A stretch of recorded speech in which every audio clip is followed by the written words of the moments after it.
órdenes dentro del ejército, dentro de las Fuerzas Armadas, y comete actos que son ilícitos, pero lo hace porque hay una orden detrás. No sé cómo se dice, pero con el último golpe fueron como Sí. perdonados, creo que no sería el término Cómplices. perdonar, Indulto. pero se entiende. Bueno, pero Indulto. es el tema de la obediencia debida. Ahí está. ¿Por qué? Porque se excusan, lo voy a escribir porque después me ponen de vida, como si hablara de la vida. Es de deber. Exactamente. Lo pongo para que... Tengo miedo, dice Nico. Bueno.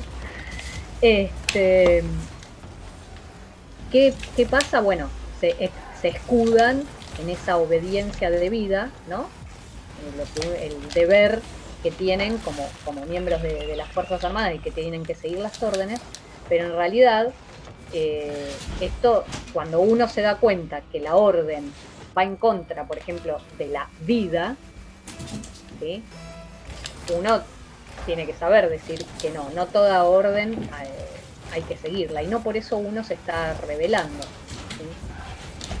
Entonces, muchos soldados de menor rango se escudaron en esto de la obediencia debida, ya sea en los golpes de Estado, ya sea en la guerra, porque en la guerra mundial lo vamos a ver, cuando finaliza la Segunda Guerra y se juzga, ¿sí?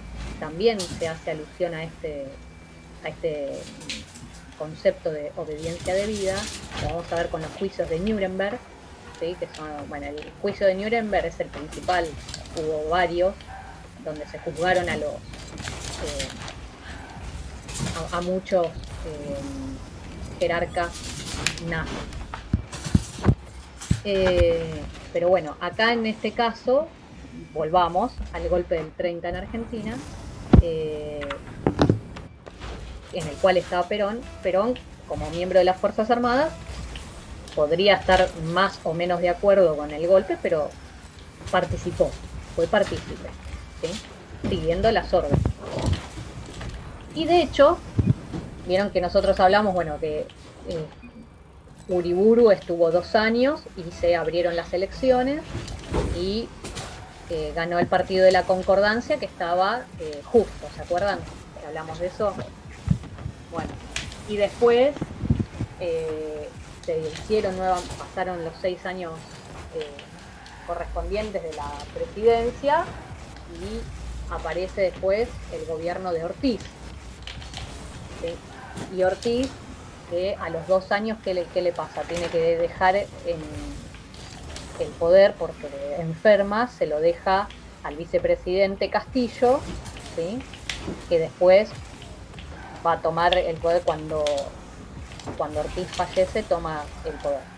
Y habíamos quedado creo que nos habíamos quedado ahí, ¿no? Con Castillo, y que había propuesto para la candidatura para las próximas elecciones del 42, había propuesto a Robustiano Patrón Costa. ¿Se acuerdan? Hasta ahí llegué, ¿no? Bien. Que les dije. Exacto. Robustiano Patrón Costa tenía una tendencia a...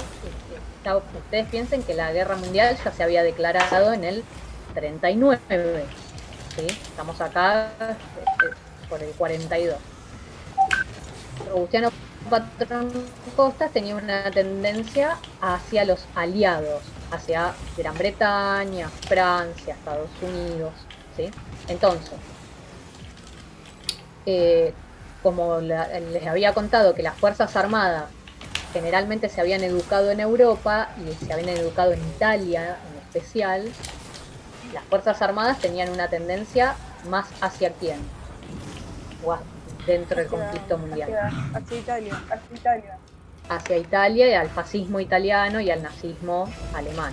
Sí, muy bien. Entonces, no querían saber nada con la candidatura de Patrón Costa, ¿sí? Y esto generó que las Fuerzas Armadas se levantaran. Y se da otro golpe de Estado. ¿sí? Y derrocan el gobierno de Castilla. Y en ese golpe de Estado participa Perón. ¿Sí? De hecho, Perón ya era coronel, así que estaba en las altas esferas de las Fuerzas Armadas y participa. Esta situación yo les cuento. Muchos historiadores, el golpe de Estado del 43, tratan de teñirlo como que no es un golpe, sino como que es una revolución. ¿Por qué? Porque como participa Perón, y ahí empieza a surgir la figura de Perón, no quieren asociar tanto a Perón con una figura golpista, pero Perón participó en los golpes de Estado, ¿sí? Eso sépanlo. Además se educó en Italia. Se educó en Italia, y de hecho Perón tenía muchas ideas asociadas al fascismo italiano. Exactamente. Había también un sistema corporativista, como ¿se acuerdan que les conté el sistema corporativista? Donde todo está, las corporaciones están todas dentro del Estado y el Estado maneja todo. Sí. Los conté con la idea de Uriburu. Bueno, acá Perón también tiene esas ciertas ideas. ¿Sí? Entonces, tuvo una combinación entre populismo y fascismo, su mandato, porque llegó al poder gracias a eso, digamos. Exactamente. Entonces, lo que yo quiero que quede claro, a mí hay muchas cosas del peronismo que me gustan, yo lo reconozco, pero también tengo que decir las cosas que como son, ¿no? O como fueron. O intentaré decirles cómo fueron. Porque no todo se hizo bien, ¿sí? Como siempre les digo, los extremos son malos. Bueno, tienen que saber, sí, que en el contexto internacional, lo nombro porque es importante para la situación de Argentina, estamos en un momento donde hay un conflicto de magnitud mundial, ¿sí? Y ya eso repercute en la sociedad. La misma sociedad se divide, ¿sí? Y se divide en aquellos que van a estar más afines a las ideas de los países aliados, ¿sí? Que hoy les decía, Estados Unidos, Francia, Gran Bretaña, Rusia,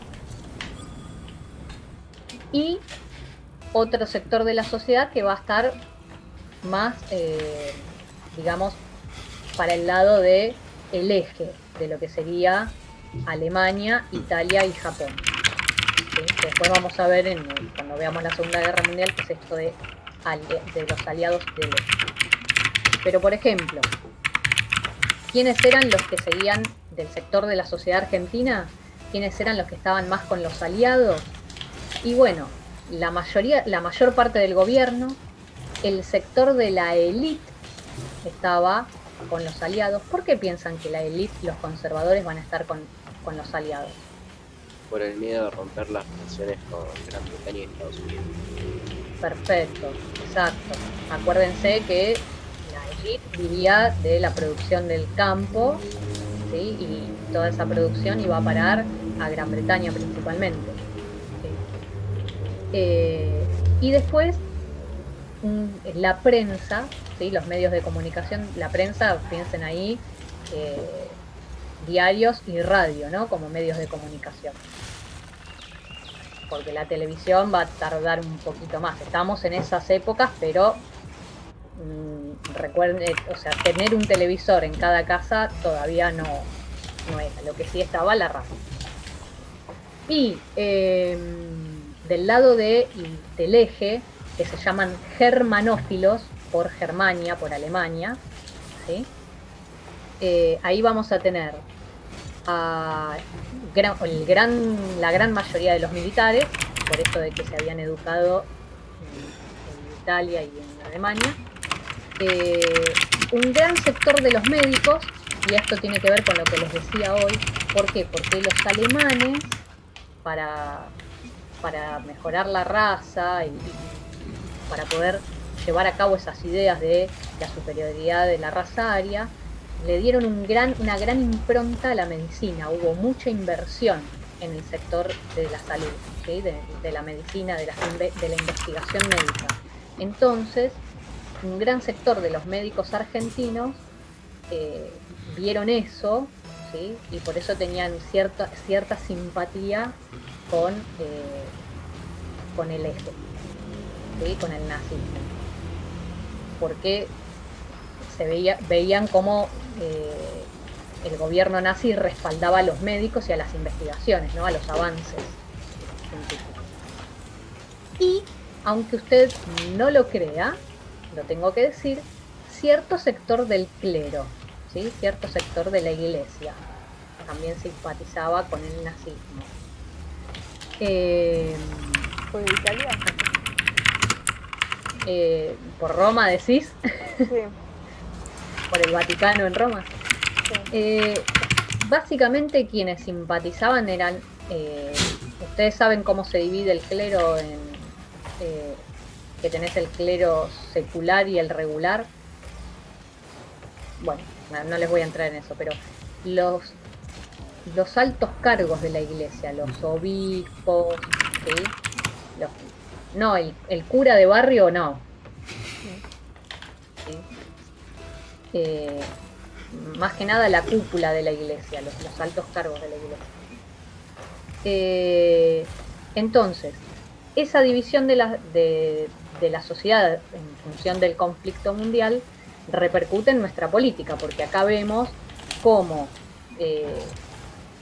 bajan a una candidatura y se da un golpe de Estado porque las Fuerzas Armadas no están de acuerdo con la ideología del candidato, ¿sí? Entonces dan un golpe de Estado para terminar con la candidatura de Patrón Costa, ¿se entiende? ¿Sí? Regina se quedó así, no sé si se quedó pensando o congelada. Te lo digo de nuevo. No, sí. No, me tiré yo. Me quedé mirando un punto. Bueno. Está bien.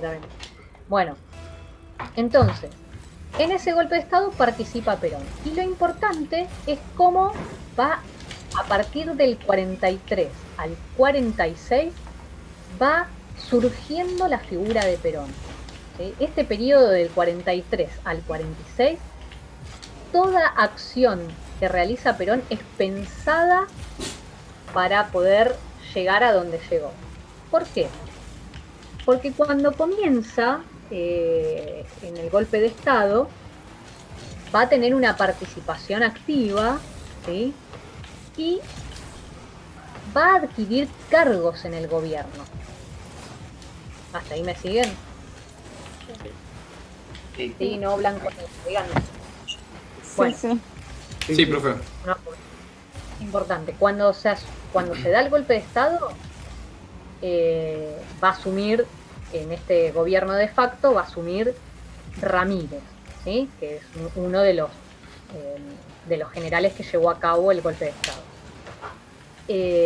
Y estando Ramírez en el gobierno, Perón va a formar parte de lo que se llamaba la Secretaría de Trabajo. En realidad tenía otro nombre, después Perón le hizo poner Secretaría de Trabajo y Previsión.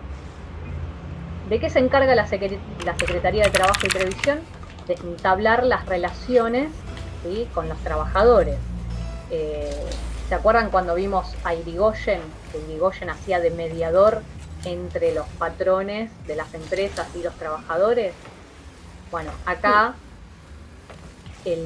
esta Secretaría de Trabajo y Previsión va a hacer va a cumplir esta función y va a regular las pautas de trabajo, ¿sí?